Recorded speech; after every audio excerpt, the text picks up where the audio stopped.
So ladies and gentlemen, let's keep it going for the merge.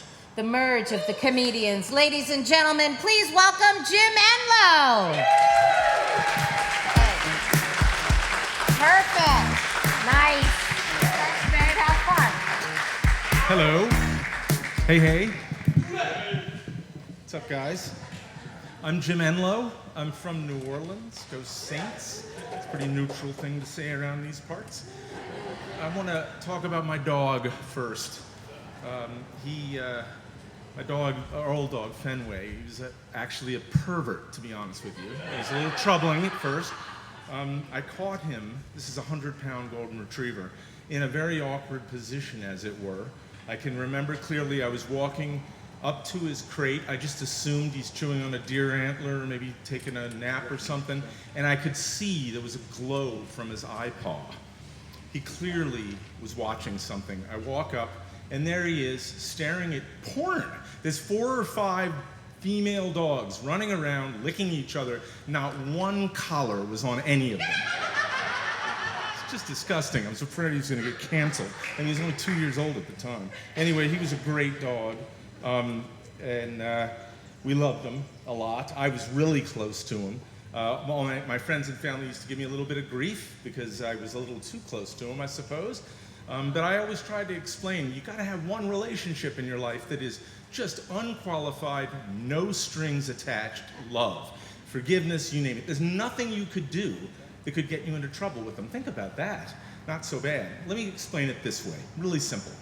What's the answer to this question, and it'll prove my point? If I were to lock my dog Fenway and my wife Wendy into the trunk of our car for an hour, I come back and open it up, who's happy to see me?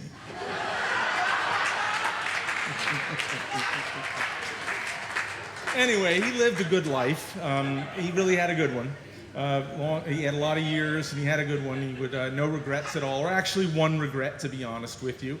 He his whole life never got to make love to another dog, as it were.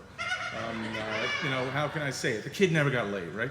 I just wish once I had taken him on the train from Connecticut into New York and just sort of left him for an hour on the corner of 43rd and 11th Avenue with a $100 bill in his collar.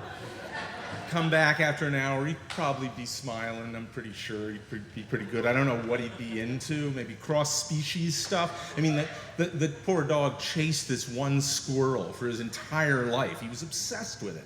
Finally got to enjoy that, or I don't know, maybe some S&M or something, a cat wearing a nurse outfit, something like that. So at any rate, we're very focused in our family on family. It's the most important thing, right? My wife and Wendy and our 3 boys, 2 of them are here right now.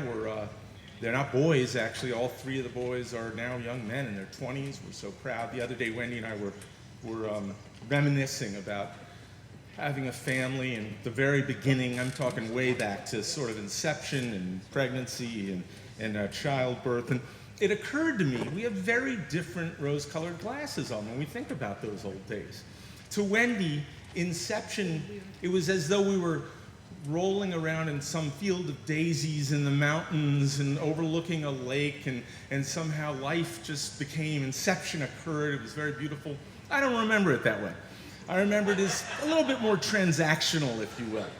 It was made very clear to me for 3 or 4 days a month things were going to happen, right? It was not only ovulation, clearly it had to be a waxing crescent moon, the barometric pressure, it had to be a little over 20, there might have been some astrology involved, but it was more like a double clap system. It was, come on up here, get it in, let's go.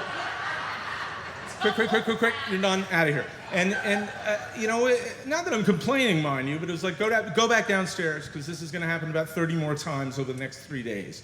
So it didn't sound so bad, watch my football game. I asked her if maybe we could time it for the commercials during the NFL game, but that didn't work out so well. So the childbirth process, very different. My wife remembers it. That's a glare. Hi, Wendy. My wife remembers it as, in some ways, what it might have been, a beautiful experience, right? It was as though it was Vivaldi playing in the delivery room, and turtle doves and angels are fluttering in the water, in the air, and this beacon of light occurred, and the beauty of birth occurred. That's not what I remember at all. To be honest with you, I thought it was awful. It was like, this little monster comes out. It's covered in amniotic fluid. He's spinning like Beelzebub. His head's going around. It couldn't be uglier. I love my handsome boys, my handsome young men, but they're the ugliest little things when they come out.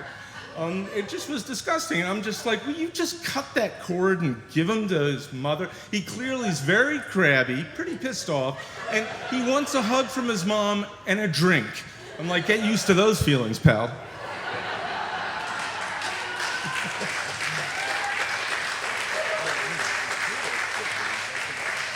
And of course, my famous naivete was showing full strength. I remember when one of the boys was emerging from within his mother, the head comes out and he's on the way out. I'm like, I gotta be excited. This is while what seemed like 6 generations of family were there helping us as much as they could. And the head emerges and I said, doctor, is it a boy or a girl? And he said, I'll tell you in a minute. It's kind of hard to identify it from his earlobes. My name's Jim Enelow. Thank you very much.